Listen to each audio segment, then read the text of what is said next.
একটা খুব ছোট্ট গ্রাম, একদম ছোট্ট গ্রাম। সেখানে একটা ছোট্ট ছেলে থাকতো। আর সেই ছোট্ট ছেলেটা মনে মনে বড় বড় স্বপ্ন দেখতো। এবার ছোট্ট ছেলেটা যখন ধীরে ধীরে বড় হতে থাকলো, তখন সে বড় হয়ে তার স্বপ্নের পথে পা বাড়ালো। সে দেখলো আমি কোনো কাজই ঠিক করে করতে পারছি না। একটা করে কাজ হাত দেয়, মানে একটা করে কাজে হাত দেয়, আর সেই কাজটা ব্যর্থ হয়। সে শহরে যায়, গিয়ে আরও বড় কাজে যোগদান দেয়, কিন্তু সেখানেও সে ব্যর্থ হয়। তো তখন তার গ্রামের লোকেরা বলে, দেখ, তোকে আমরা আগেই বলেছিলাম, তুই একটা গ্রামের ছেলে, তুই কেন ভুলে যাস তুই গ্রামের ছেলে, তুই কেন অত বড় বড় স্বপ্ন দেখছিস? স্বপ্ন স্বপ্নেই ভালো লাগে, বাস্তবে কোনোদিনও ওটা সত্যি হয় না। যতই তুই শহরে যা, যতই তুই বড় বড় মানুষদের সাথে কাজকর্মে যোগদান দে, যতই তুই চেষ্টা কর, তোকে ওই সারা জীবন গ্রামেই পড়ে থাকতে হবে। এবার দিনের পর দিন এক একটা করে কাজে ব্যর্থ হয়, আর সে গ্রামে ফিরে আসে শহর থেকে। আর এটা গ্রামের লোক বারবার দেখে ওই রকমভাবে নানান কথা তাকে শোনাতে থাকে।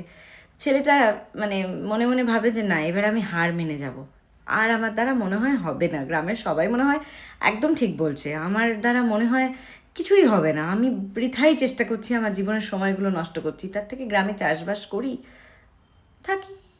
স্বপ্ন স্বপ্নই হয় বোধহয়, সবাই হয়তো ঠিকই বলছে। যাই, আমি আমার বাবার সাথে গিয়ে বাবার জমি জায়গায় চাষবাস করি।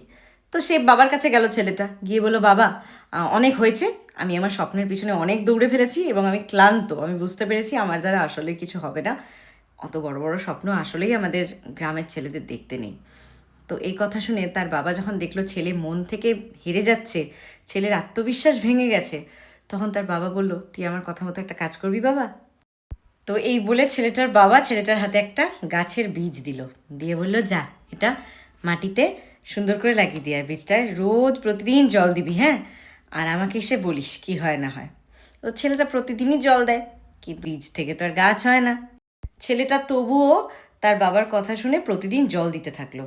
হঠাৎ একদিন সকালবেলা উঠে যখন সে জল দিতে যাবে বীজটায়, দেখে একটা ছোট্ট চারা গাছ বেরিয়েছে।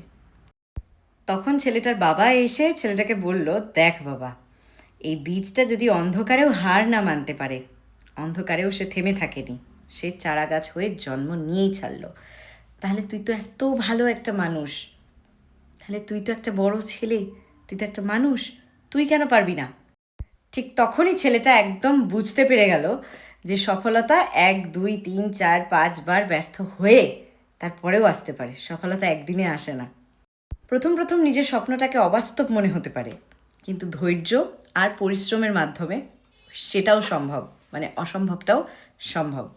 আর ঠিক তারপরেই ছেলেটা তার স্বপ্ন পূরণ করে ফেললো, কারণ সে ধৈর্য ধরে প্রচণ্ড পরিশ্রম করেছিল, সে টিকে থেকেছিল, সে লেগে থেকেছিল তার স্বপ্নের পেছনে।